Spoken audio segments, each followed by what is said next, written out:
የገዛ ወንድሞቿ ሀብት ለመውረስ አይኖቿን አጥፍተው ጫካ ውስጥ ጥለዋት ሄዱ።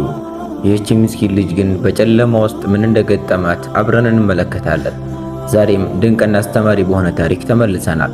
ታሪኩንም እስከ መጨረሻው ይከታተሉት። ቪዲዮውንም ላይክ በማድረግ ጀምሩት። በጥንት ዘመን የሰዎች ልብ እንደ ድንጋይ በደነደነበት ወቅት ፋጢማ የተባለች የቲም ልጅ በሁለት ጨካኝ ወንድሞቿ ጥላ ስር ትኖር ነበር። ሀብታም ነጋዴ የነበረው አባታቸው ከሞተ በኋላ ወንድሞቿ ለንብረት ካላቸው ስግብግብነት የተነሳ ለምህረት ቦታ አልነበራቸውም። ፋጢማ በደረሰበት አጠራጣሪ አደጋ ምክንያት አይኖቿ ታውረው በጨለማ እስር ቤት ውስጥ ትኖር ነበር። አገልጋዮች ይህ አደጋ በአጋጣሚ ሳይሆን ታቅዶበት የተደረገ ሴራ እንደሆነ በሹክሹክታ ያወሩ ነበር። በአንድ ማዕበላዊ ምሽት ወንድማማቾቹ የወርቅ ሰነዶቻቸውን እያዩ ተማከሩ። ታላቁ ወንድም ይህ ሀብት ለሶስት አይካፈልም፣ ፋጢማ ለኛ ሸክም ናት ሲል በክፋት ተናገረ። ታናሹም ታዲያ ምን ይሻላል ሲል ጠየቃ። ታላቁም ነገ ወደ ሩቅ ጫካ እንወስዳታለን፣ አይኗን የሚያበራ ታዋቂ ሐኪም አለ ብለን እናታልላታለን። ከዚያም ማንም በማያገኝባት የጫካ ክፍል ጥለናት እንመለሳለን። እጃችን በደም ሳይቆሽሽ ሀብቱን ለብቻችን እንወርሳለን ሲል መለሰ።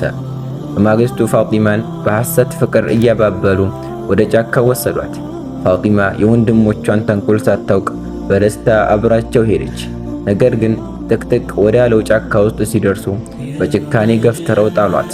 ፋጢማ ሆይ መንገዱ እዚህ ያበቃል፣ እዚህ ብርሃንሽን ወይም መቃብርሽን ታገኛለሽ ብለው ጥሏት ሸሹ። ፋጢማ በጨለማና በብቸኝነት ተስፋ ቆርጣ ስትጮህና ስታለቅስ ሰውን ፍለጋ ስትዟዟር እጆቿ በድንጋይ እግሮቿን በሾህ ቆሰሉ። በዚህ ጫካ ውስጥ ፋሪስ የተባለ ግዙፍና አስፈሪ ቁመና ያለው እንጨት ቆራጭ ይኖር ነበር።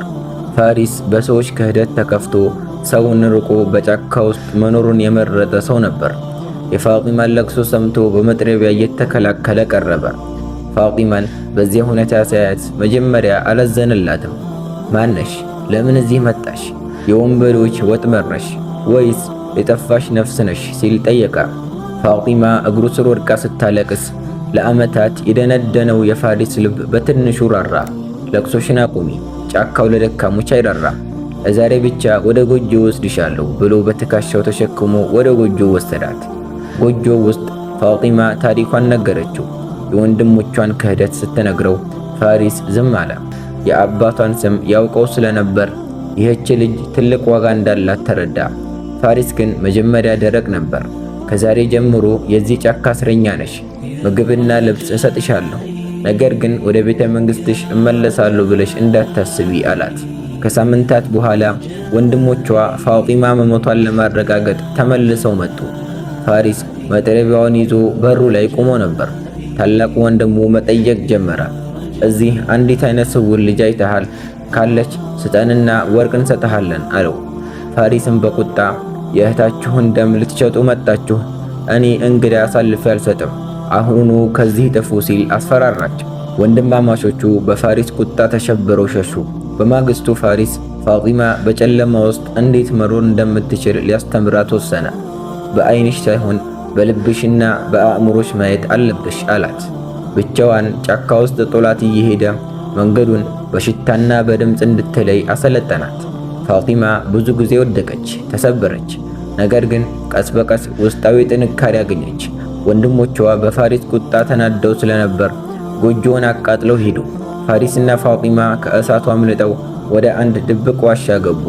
ፋሪስና ፋጢማ ወደ ከተማው በድብቅ በመሄድ በቤተ መንግሥት ውስጥ የተደበቁ ምስጢሮችን ለማግኘት ወደ ምድር ቤት ውስጥ ወረዱ። በዚያም የአባቷን ኑዛዜ ደብዳቤ አገኙ። ደብዳቤው ላይ ፋጢማ የታላቁ ንጉሥ ልጅ እንደሆነችና ወንድሞቿ የተባሉ ሰዎች ግን ነጣቂዎች መሆናቸውን ይገልጻል።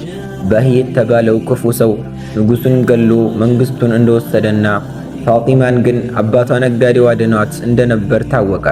ፋጢማ በሕዝቡ ፊት ቆማ እውነተኛ ማንነቷንና የወንድሞቿን ክፋት መሰከረች። ፋሪስም በማስረጃው አገዛት።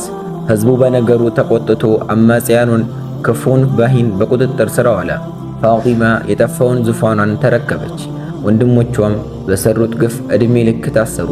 ፋጢማ ንግሥት ሆና ስትነግስ ፋሪስ ግን ወደ ጫካው ሊመለስ ሲል ፋጢማ እንዲህ አለችው፣ ፋሪስ ሆይ ይህ ቤተ መንግሥት ካንተ ውጭ ባዶ ነው። ዓይኔ የሆንከኝ አንተ ነህና አትለይኝ አለችው። ፋሪስም ፋጢማ ሆይ እኔ ካንቺ ጋር ካለሁ ቤቴ እዚህ ነው ብሎ ከጎኗ ሆነ። የፋጢማና የፋሪስ ታሪክ የሚያስተምረን አንድ ትልቅ እውነት አለ። ክፋትና ተንኮል ለጊዜው ያሸነፉ ቢመስሉም እውነትና ፍትህ ግን መሸነፍ እንደማያውቁ ነው። ሁልጊዜ ልብ ብለን ካየን የትኛውንም ጨለማ አልፈን ብርሃኑን ማግኘት እንችላለን።